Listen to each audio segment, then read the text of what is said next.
శ్రీమాత్రే నమః. ఆగస్టు 13 శ్రావణ మాసం వచ్చేలోపు ఈ 8 వస్తువులను ఇంటికి తెచ్చుకుంటే అపార ఐశ్వర్యయోగం 7 తరాలకు సరిపడా సంపద లభిస్తుంది. 2026 ఆగస్టు 13వ తేదీ నుంచి శ్రావణ మాసం ప్రారంభమవుతుంది. శ్రావణ మాసం అనగానే ప్రతి ఇంట్లో లక్ష్మీదేవి తిరుగుతున్నట్లు అనిపిస్తూ ఉంటుంది. ఈ శ్రావణ మాసంలో నెల రోజులు ఉదయం, సాయంత్రం ప్రతి ఇల్లు అందమైన రంగవల్లికలతో, పచ్చగా మామిడి తోరణాలతో, భగవాన్ నామస్మరణలతో, అమ్మవారి పూజలతో కలకలలాడుతూ ఉంటుంది. మనకున్న 12 మాసాలలో 5వ మాసం అయినటువంటి శ్రావణ మాసం ఎంతో పవిత్రత కలిగిన మాసం. ఈ మాసంలో పౌర్ణమి నాడు చంద్రుడు శ్రవణ నక్షత్రంలో సంచరించడం వలన ఈ మాసానికి శ్రావణ మాసం అనే పేరు వచ్చింది. శ్రీ మహావిష్ణువు భార్య అయినటువంటి లక్ష్మీదేవికి ఈ మాసం అంటే మహాప్రీతికరం. శ్రీ మహావిష్ణువు జన్మ నక్షత్రమైన శ్రవణ నక్షత్రం కావటం వలన ఆ పేరుతో ఏర్పడిన శ్రావణ మాసంలో పూజ కూడా ఎంతో విశిష్టమైనది. ఈ మాసంలో అనేక పూజలు చేస్తారు. ఎన్నో శుభకార్యాలు, పెళ్లిళ్ళు, వ్యాపారాలు, మంచి పనులు అన్నీ కూడా ఈ నెలలో చేయటం వలన శుభ ఫలితాలను ఇస్తాయని పండితులు చెబుతున్నారు. ఈ నెలలో అనేక వ్రతాలను కూడా చేస్తారు. ఈ మాసంలో భక్తితో ఆచరించే ప్రతి పూజకు తగిన ప్రతిఫలం ఉంటుందని పండితులు తెలియజేస్తున్నారు. అయితే ఈ శ్రావణ మాసం ప్రారంభమయ్యేలోపు ఈ 8 వస్తువులలో ఏ ఒక్క వస్తువును ఇంటికి తెచ్చుకున్నా సరే 7 తరాలకు సరిపడా ఐశ్వర్యం వస్తుంది. కుబేరులుగా మారిపోతారు.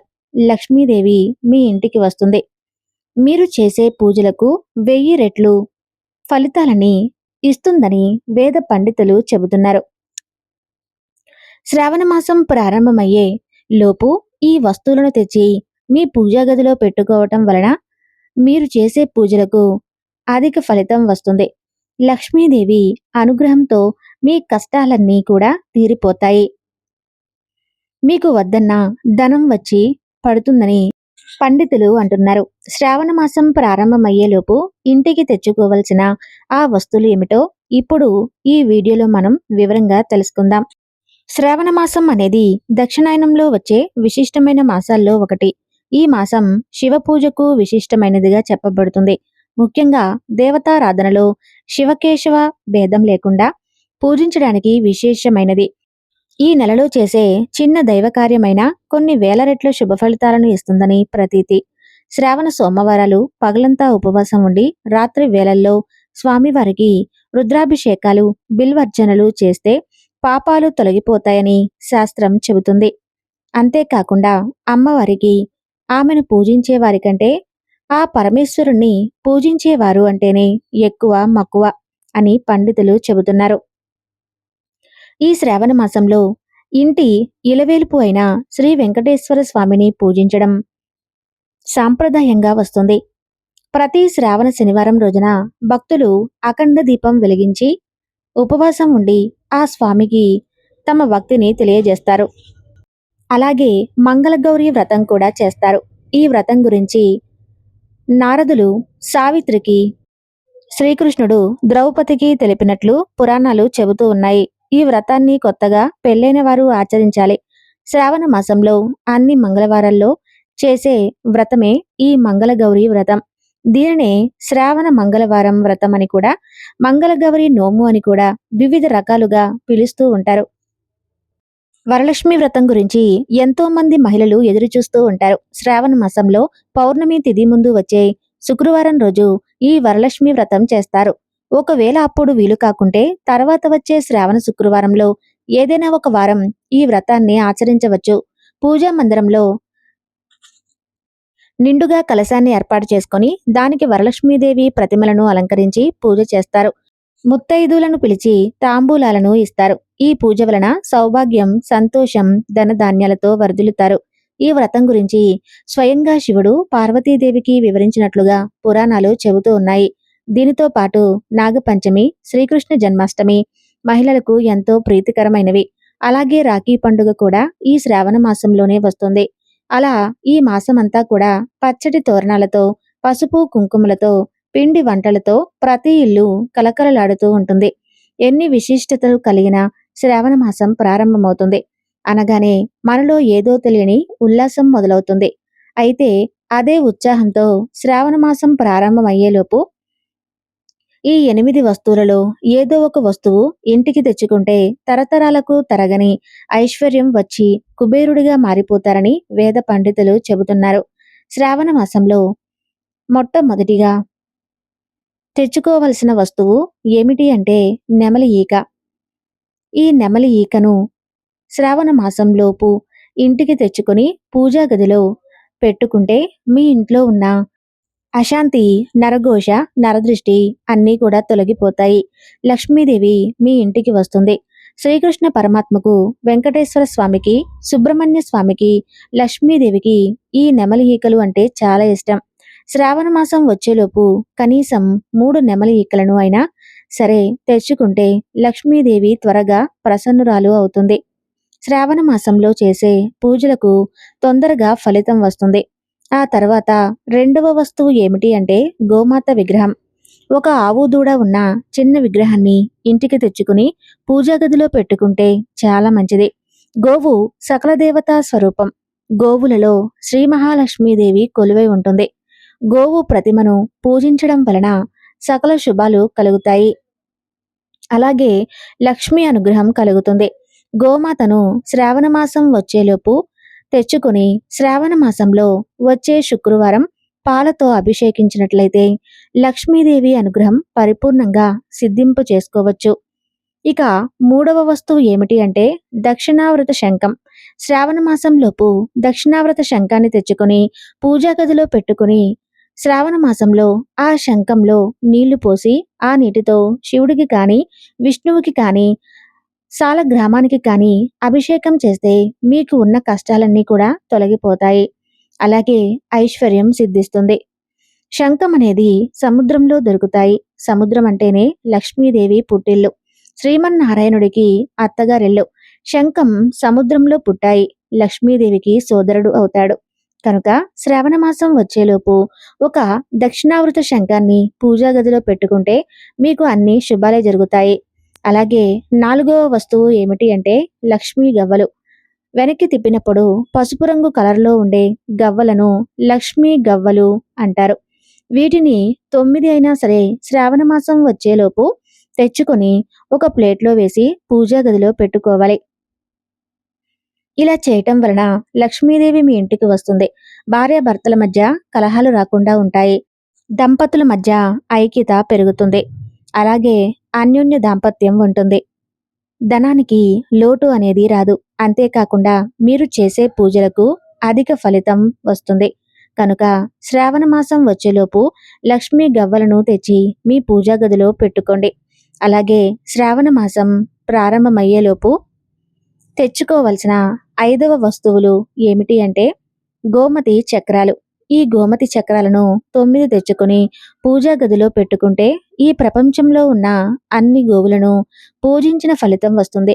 గోమతి చక్రాలు మహాశక్తివంతమైనవి. లక్ష్మీదేవికి చాలా చాలా ఇష్టమైనవి. కనుక శ్రావణ మాసం వచ్చేలోపు 9 గోమతి చక్రాలను ఇంటికి తెచ్చుకొని ఒక ప్లేట్లో వేసి పూజా గదిలో పెట్టుకోండి. ఖచ్చితంగా మీకు లక్ష్మీ కటాక్షం సిద్ధిస్తుంది. ఇక 6వ వస్తువు ఏమిటి అంటే తామర గింజలు. శ్రావణ మాసంలోపు 8 తామర గింజలను తెచ్చి మీ పూజా గదిలో పెట్టుకోండి. తరతరాలకు తరగని ఆస్తి వస్తుంది. ఇక 7వ వస్తువు ఏమిటి అంటే నలుగు సామాను. నలుగు సామాను అని అడిగితే పూజా స్టోర్లో ఇస్తారు. కాటుక, చిన్న అద్దము, దువ్వెన, పసుపు, కుంకుమ, గాజులు ఇవన్నీ చిన్న ప్యాకెట్లో వేసి అమ్ముతారు. ఇవి అంటే లక్ష్మీదేవికి చాలా ప్రీతి. కాబట్టి శ్రావణ మాసంలో వీటిని కొని తెచ్చుకొని పూజా గదిలో ముగ్గు వేసి దాని మీద పెట్టండి. ఇలా పెట్టడం వలన రాత్రిపూట అమ్మవారు వచ్చి ఆ నలుగు సామాను ధరిస్తుంది. అమ్మవారు వాటికి పొంగిపోయి ప్రసన్నురాలు అవుతుంది.